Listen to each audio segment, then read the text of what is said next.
भगवान श्री कृष्ण को नमस्कार करते हुए आप सभी का अनंत एकेडमी ऑफ मैथमेटिक्स में स्वागत है। देखिए, एक्सरसाइज 5.1 है, चैप्टर है आपका स्क्वायर एंड स्क्वायर रूट्स, जिसका फर्स्ट क्वेश्चन ये है हमारे पास, what will be the unit digit of the squares of the following number. यानी कि जो हमारे पास नंबर है, जब हम उसका स्क्वायर करेंगे तो उसका यूनिट डिजिट क्या होगा। तो इस वाले केसेस में क्या है कि आप इनको कंप्लीट मल्टीप्लाई नहीं करोगे, बल्कि यूनिट डिजिट को यूनिट डिजिट से ही मल्टीप्लाई करके देख लो और कि उसका यूनिट डिजिट क्या आ रहा है, वही आंसर होगा आपके पास। जैसे कि मान लो मैंने ये नंबर यहाँ पर लिख लिए हैं, 81 में यूनिट डिजिट 1 है। 1 को जब मैं मल्टीप्लाई करूंगा 1 से तो 1 आएगा, तो इसलिए यूनिट डिजिट क्या आएगा आपका 1 आएगा। इसमें यूनिट डिजिट 2 है, फिर 2 को 2 से मल्टीप्लाई करो 4 आएगा, तो इसलिए यूनिट डिजिट इसके स्क्वायर में क्या आएगा 4 आएगा। ठीक है, यानी कि कहने का मतलब ये है कि जब 272 को मल्टीप्लाई करोगे 272 से, तो मल्टीप्लीकेशन के बाद जो यूनिट डिजिट आएगा वो हमें लिखना है। तो कंप्लीट मल्टीप्लाई करने के बजाय आप सिर्फ यूनिट प्लेस पर जो नंबर है उसी को उसी से मल्टीप्लाई करके देख लो, जो आएगा वही आंसर होगा। अब जैसे 9 है, तो 9 इंटू 9 होता है 81। अब इसका यूनिट डिजिट 1 है, तो इसलिए आंसर क्या होगा, यूनिट डिजिट 1 होगा। सेम वे में यहाँ पे 3 है, 3 को मल्टीप्लाई करोगे 3 से 9 आएगा, इसका मतलब आंसर 9 होगा यूनिट प्लेस पे।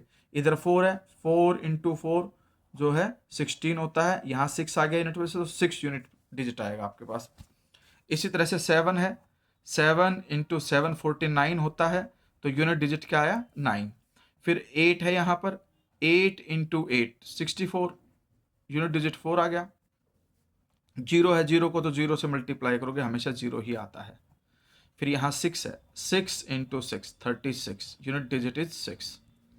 फिर 5 है, 5 into 5 which is equal to 25, तो यूनिट डिजिट इज 5। तो ये तो हमें सिर्फ इतना ही बताना था इस क्वेश्चन में कि यूनिट डिजिट क्या आएगा जब हम इसका स्क्वायर करते हैं। तो तरीका आपको समझ में आ ही गया।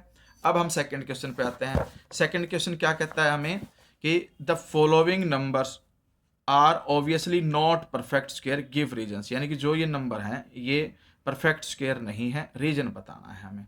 तो ध्यान रखना कि पहले तो देखो, अगर हम 10 तक के स्क्वायर देखें, 1 का स्क्वायर होता है 1, 2 का स्क्वायर होता है 4, 3 का स्क्वायर होता है 9, 4 का स्क्वायर होता है 16, 5 स्क्वायर होता है 25, 6 square is equal to 36, 7 square 49 and 8 square is equal to 64 और लास्ट में 9 स्क्वायर इज इक्वल टू 81। अब यूनिट डिजिट देखो, 1 है, 4 है, 9 है, 6 है, 5 है, 6 है, 9, 4 और 1। यानी कि एक तो आपका 1 के बाद 2 कभी नहीं आएगा स्क्वायर में, फिर 3 भी नहीं आएगा, 5 आ रहा है, 6 आ रहा है, 4 भी आ रहा है, 7 नहीं आता कभी भी, 8 भी कभी भी नहीं आता, 9 आपका आ सकता है। ठीक है, और 0 जब भी आएगा वो हमेशा पेयर बनने चाहिए उसके। अब देखिए, 7 can not come on unit digit, therefore it is not a perfect square.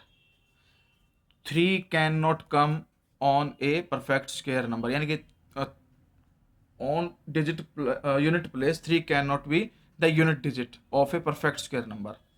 तो इसका मतलब ये भी परफेक्ट स्क्वायर नहीं है क्योंकि 3 इज ऑन यूनिट प्लेस। फिर 8 भी सेम स्टेटमेंट लिखोगे, 8 is on unit place, therefore this can not be a perfect square. यहाँ पर 2 आ गया, 2 can not come on unit place, therefore it is not a perfect square. यहाँ पर देखिए, यहाँ पर पेयर नहीं बन रहा जीरो का, एक पेयर तो बन रहा है, लेकिन ये जो लास्ट वाली जो जीरो है वो सिंगल रह गई। इसके साथ अगर एक जीरो और होती तो ये परफेक्ट स्क्वायर बन जाता। ध्यान रखना, जब भी जीरो जीरो हो तो हमेशा पेयर बनने चाहिए जीरो जीरो के, अगर पेयर बनते हैं तो ही होगा, नहीं तो नहीं होगा वो। इधर आपके पास 2 can not come on unit place of a perfect square number. ठीक है, यहाँ पर पेयर नहीं बन रहा जीरो का। यहाँ पर देखिए सिर्फ सिंगल जीरो है, जीरो अगर आती है तो पेयर में आनी चाहिए, नहीं तो नहीं आएगी। तो इसलिए ये सारे के सारे परफेक्ट स्क्वायर नंबर नहीं है। रीजन बता देना कि 7 can not come on unit place, but इसमें 7 है इसलिए it is not a perfect square. इस तरह से लिख देना। अब थर्ड जो क्वेश्चन है उसमें इसने क्या पूछा है, the squares of of which of the following would be odd number. 1 है, इसका स्क्वायर करेंगे तो यूनिट डिजिट 1 इंटू 1 1 ही आएगा, तो therefore it is odd number.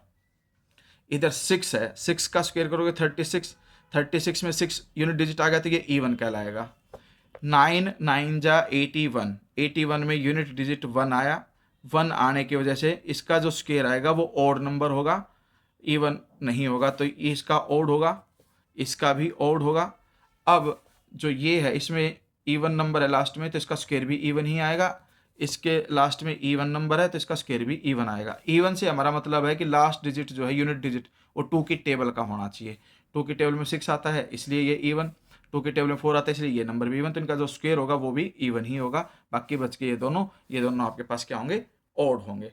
फिर फोर्थ क्वेश्चन है, observe the following pattern and find the missing digit. देखिए 11 square है तो 1 2 1 हुआ, सिंगल जीरो है तो 1 0 2 0 1, फिर डबल जीरो है तो 1 0 0 2 0 0 1। तो इस तरह से देखिए जितनी जीरो हैं उतने ही 1 2 1 के बीच में आ रही हैं। अब यहाँ पे 1 2 3 4 0 है तो सीधी सी बात है 1 2 3 4 1 2 3 4 0 लगा दो आप यहाँ पर, क्योंकि जब सिंगल जीरो थी तो 1 और 2 के बीच में सिंगल जीरो आई, जब डबल जीरो है तो 1 और 2 के बीच में डबल जीरो आई। अब यहाँ पे 4 जीरो है तो 1 और 2 के बीच में 4 0 आएंगे।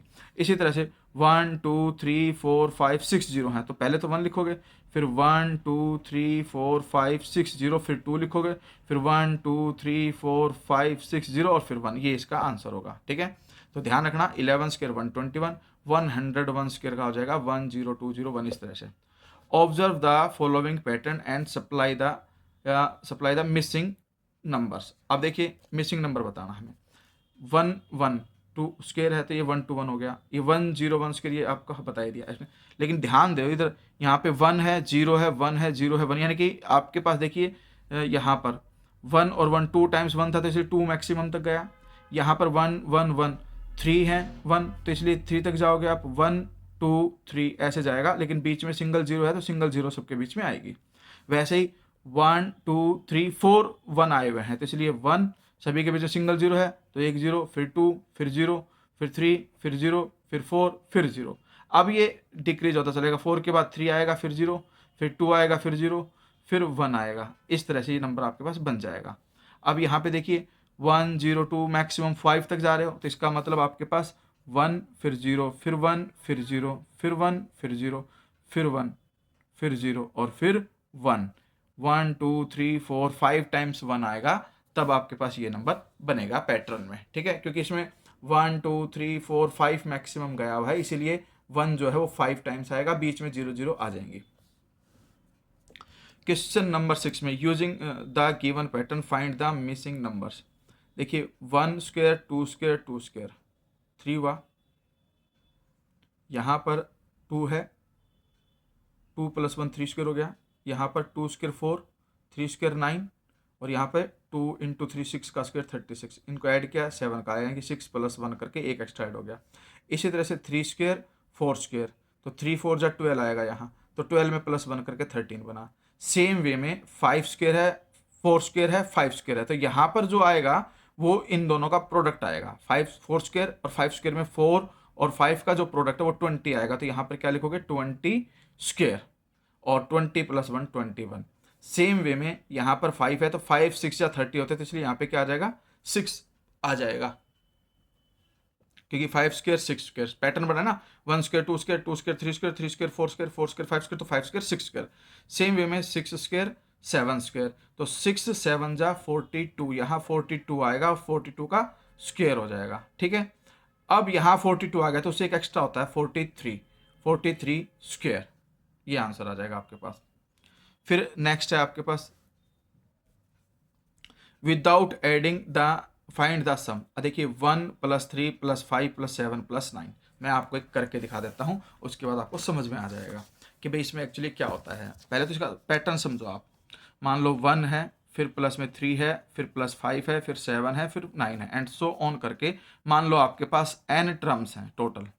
ठीक है, अगर ये सारे के सारे ओड नंबर हैं, कोई भी मिसिंग नहीं है, लगातार ऐड करते हैं आप, तो 1 स्क्वायर 1 के बाद 3 आता है, 3 के बाद 5 5 के बाद 7 7 के बाद 9, इस तरह से हैं, तो इसका फॉर्मूला याद रखना n स्क्वायर होता है ऐसे, क्योंकि जितने नंबर होंगे उतने ही आपके पास स्क्वायर कर, जैसे कि मान लो ये 1 + 3 + 5 + 7 + 9, 1 2 3 4 5 है तो इसलिए ये 5 का स्क्वायर यानी कि 5 बनेगा। ठीक है, अब देखिए कैसे आ रहा है, 9 प्लस 7 16, 16 प्लस 5 21, 21 प्लस 3 24, 24 प्लस 1 25, तो डायरेक्टली 5 स्क्वायर भी लिख सकते हो। अब जैसे कि नेक्स्ट वाला है 1 plus 3 plus 5 plus 7 plus 9 plus 11 plus 13 plus 15 plus 17 plus 19, कोई भी टर्म मिस नहीं है, लगातार सारे के सारे ऑड नंबर है। तो देखिए 1 2 3 4 5 6 7 8 9 10 है, तो total 10 square is equal to 100। अब इनको कैलकुलेशन करके देख लेना, ऐड करके देख लेना, 100 ही सम आएगा हमारे पास। फिर इसके बाद जो थर्ड पार्ट है उसमें ये दे रखा है आपको 1 plus 3 plus 5 plus 7 plus 9 plus 11 plus 13 plus 15 plus 17 plus 19 plus 21 plus 23, 1 2 3 4 5 6 7 8 9 10 11 12 है। 12 स्क्वायर, 12 इंटू 12 होता है 144, तो आंसर 144 आ जाएगा। विदाउट एडिंग हम डायरेक्टली 144 कर रहे हैं। ठीक है, ये कंडीशन आ गया। अब 8th जो क्वेश्चन है, जो क्वेश्चन नंबर 8 है, express 49 as the sum of 7 odd number. 7 odd number का सम दिखाना है 49 को। तो सीधी सी बात है, ये फर्स्ट हो गया, फिर 3 हो गया, फिर 5 हो गया, फिर 7, फिर 9, 1 2 3 4 5 हो गए, ये 11 और ये 13, ये होता है एक्चुअल में 7 square which is equal to 49। तो 49 को इन 7 ऑड नंबर्स का मैंने सम शो कर दिया। वैसे ही 121 को 11 ऑड नंबर का सम दिखाना, तो 11 ऑड नंबर का सम लिख दो, 1 plus 3 plus 5 plus 7 plus 9 plus 11 plus 13 plus 15 plus 17 plus 19, 1 2 3 4 5 6 7 8 9 10 हो गए, और ये आपका 11, यानी कि ये 11 का स्क्वायर 121 होता है। तो 121 को 11 ऑड नंबर के सम में मैंने ब्रेक कर दिया। अब हमारे पास क्या है कि ये कंडीशन और निकालनी है। क्वेश्चन नंबर 9th वाला जो क्वेश्चन है अभी मैं आपके लिए होमवर्क पे छोड़ रहा हूँ, नेक्स्ट वीडियो में इसको अपलोड करूंगा। 8 क्वेश्चन आप ढंग से समझ लो।